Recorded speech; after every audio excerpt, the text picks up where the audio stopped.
Assalamualaikum warahmatullahi wabarakatuh.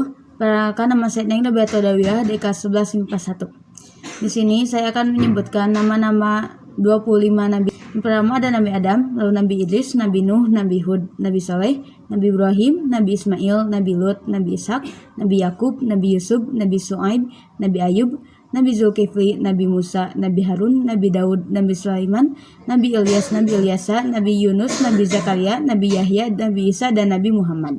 Selanjutnya sifat wajib bagi Rasul. Yang pertama ada As-Siddiq, artinya benar. Yang kedua Al-Aman, artinya dipercaya. At-Tabligh, artinya menyampaikan. Dan Al-Fatah, artinya cerdas. Sifat mustahil bagi Rasul ada Al-Kizib, artinya bohong. Al-Hiyanah, artinya hianat. Al-Hikmat, artinya menyembunyikan. Dan Al-Balada, artinya bodoh. Sifat khusus bagi Rasul adalah Ismatur Rasul adalah masum, artinya orang yang terpelihara. Dan yang terakhir ada Iltimatur Rasul adalah sabar komitmen dengan apapun yang diajarkan. Selanjutnya adalah kisah dari Nabi Lut. Nabi Lut merupakan anak keponakan dari Nabi Ibrahim. Ayahnya bernama Haran bin Toreda, saudara kandung Nabi Ibrahim. Dalam kisahnya, Nabi Lut diperintah oleh Allah untuk menetap di sebuah daerah bernama Sodom, yang mana masih berada di kawasan Yordannya. Nabi Lut menikah dengan seorang wanita bernama Waliyah dan memiliki dua putri yang bernama Raisa dan Zahra. Tak perlu diketahui bahwa kaum Sodom merupakan masyarakat yang identik dengan kerusakan moral parah. Bahkan akhlaknya pun sulit dibenahi. Dan di sini dimulai dakwah Nabi Lut yang melegenda itu. Nabi Lut mengajak mereka beriman kepada dan beribadah kepada Allah, meninggalkan kebiasaan mungkar, menjauhkan diri dari perbuatan maksiat dan kejahatan, menghindari bujukan iblis dan setan, yang memberi peringatan kepada mereka bahwa Allah yang telah menciptakan mereka dan alam sekitar mereka. Allah tidak meridhoi amal perbuatan mereka yang mendekati sifat dan tabiatnya sesuai dengan nilai kemanusiaan, dan bahwa Allah akan memberi ganjaran setimpal dengan amalan perbuatan mereka. Yang berbuat baik dan beramal soleh akan diberi pahala dan surga di akhirat, sedangkan yang melakukan perbuatan mungkar akan diberi balasan dengan memasukkannya ke dalam neraka jahanam. Nabi Lut berseru kepada mereka agar meninggalkan adat kebiasaan keji mereka, yaitu melakukan perbuatan homoseksual dan lesbian. Lut menyatakan perbuatan itu bertentangan dengan fitrah dan hati nurani manusia, setelah menyalahi hikmah yang terkandung dalam penciptaan manusia yang diciptakan menjadi dua jenis, yaitu laki dan wanita.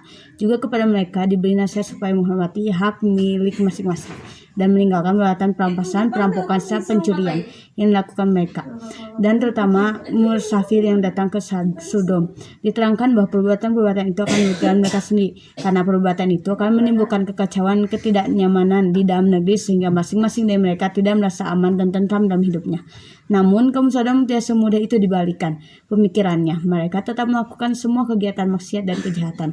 Kemudian Nabi Lut memohon kepada Allah agar semua kaum Sodom diberi azab seberat-beratnya karena tidak mengikuti jalan yang benar dan menyembah Allah dan terus melakukan perbuatan keji. Doa Nabi Lut akhirnya dikabul oleh Allah Subhanahu wa taala. Pada suatu ketika ada beberapa pemuda tampak mengantuk pintu rumah Nabi Lut. Ketika dibuka pintu itu, Nabi Lut nyaris terpindir melihat bagaimana ketampan pemuda yang datang ke rumahnya.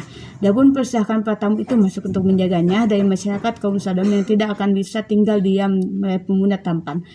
Nabi Lut berpesan kepada istrinya dan putrinya agar merahasiakan kedatangan tamu-tamu, jangan sampai terdengar dan diketahui oleh kaumnya. Sedangkan kalau hal yang demikian itu terjadi, ia sebagai tuan rumah harus bertanggung jawab kepada keselamatan tamunya. Padahal ia merasa bahwa ia tidak akan berdaya menghadapi kaumnya dan bengis-bengis dan harus maksiat. Nabi Lut hanya pasrah dengan keikhlasan hati untuk menerima dan terus berpesan pada anak istrinya agar kedatangan tamu tampan di rumahnya tidak bocor ke kaum Sodom lain. Akan tetapi kaum Sodom akhirnya mengetahui keberadaan tamu-tamu tampan dan rupawan dengan badan tinggi penuh besar otot itu. Ternyata memberikan informasi keberadaan tamu-tamu dari istri dan dari Nabi Lut sendiri. Ya, istri Nabi Lut ternyata sepaham dengan kebaikan wanita Sodom dan juga para laki untuk memberikan apa saja informasi mengenai Nabi Lut yang menjadi musuh mereka. Itu sebabnya mengapa hendak Lut selalu gagal, karena istrinya kerap mengucapkan informasi sebelum bertakwa. Sebagai imbalannya, istri Nabi Lut diberi harta oleh beberapa kaum Sodom atas informasi itu. Dia diberi seperti emas, perak, dan lainnya. Terjadilah apa yang dikhawatirkan Nabi Lut. Begitu siap dari mulutnya, remaja tampan itu datanglah ke rumah untuk melihat para tamu dan memuaskan nafsunya. Nabi Lut membuka pintu bagi mereka dan berseru agar mereka kembali ke rumah masing-masing dan jangan mengganggu tamu-tamu yang datang dari jauh yang sepatutnya dihormati dan dimuliakan. Di dalam kondisi terkepung, Nabi Lut masih sempat memperingatkan mereka agar meninggalkan kebiasaan maksiat yang dilarang oleh Allah, yang mana Allah tak menciptakan manusia berpasangan. Untuk menjaga keberlangsungan perkembangan umat manusia sebagai makhluk yang termulia di atas bumi. Nabi Lut berseru agar mereka kembali kepada istri-istri mereka dan meninggalkan perbuatan maksiat dan mungkar yang tidak senonoh sebelum mereka dilanda azab dan siksa Allah. Namun semua itu gagal karena tidak ada yang mendengarkan Nabi Lut. Kemudian Nabi Lut berkata kepada para tamunya yang sebenarnya adalah malaikat Allah Subhanahu wa taala, "Sesungguhnya aku tidak berdaya lagi menahan orang-orang itu menyerbu ke dalam. Aku tidak memiliki senjata dan kekuatan fisik yang dapat menolak kekerasan mereka. Tidak pula mempunyai keluarga atau saudara yang disegani mereka yang dapat aku minta pertolongannya. Maka aku merasa sangat kecewa bahwa sebagai tuan rumah aku tidak bisa menghalau gangguan hadap tamu-tamuku di rumahku sendiri." Kemudian melihat ketakutan Nabi Lut, pemuda-pemuda tampan itu berbicara pada Lut bahwa sebenarnya mereka adalah malaikat-malaikat Allah yang diutus untuk memberikan azab mengerikan bagi kaum Sodom.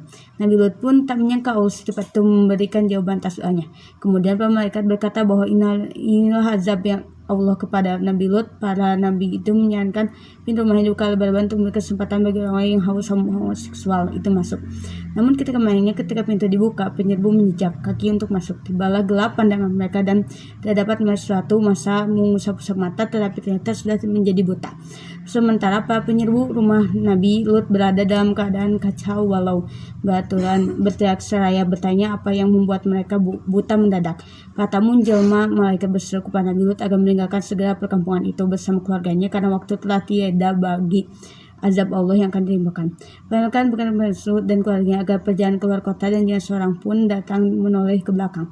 Nabi Lut keluar dari rumahnya tengah malam bersama keluarganya, terdiri dari istrinya dan 2 anaknya. Berjalan menuju kota mulai ke kanan dan kiri dan petunjuk dari Allah, malaikat dan tamunya. Akan tetapi si istri yang menjadi musuh dalam selimut bagi Nabi Lut berada di belakang rombongan Nabi Lut, berjalan pelan-pelan tidak secepat langkah suaminya dan tidak henti menoleh ke belakang karena ingin mengetahui apa yang akan menimpa akan kaumnya, seakan-akan melakukan kebenaran ancaman para malaikat yang telah didengarnya sendiri. Saat rombongan Nabi Lut berhasil melewati batas kota Sodom saat fajar, bumi tiba-tiba terguncang. Kota Semud dan mengalami sepi laut. Angin bertiup sangat kencang di segala penjuru, hujan lebat, batu bertebangan dan saat mengerikan orang buta kaum Sodom yang tengah kebingungan langsung berlari. Ada yang tertimbun dan salah satu di antara mereka adalah istri Nabi Lut. Dia termasuk dalam orang-orang yang munafik di hadapan Allah Subhanahu wa taala. Sekian dari saya. Mohon maaf apabila banyak kesalahan. Wassalamualaikum warahmatullahi wabarakatuh.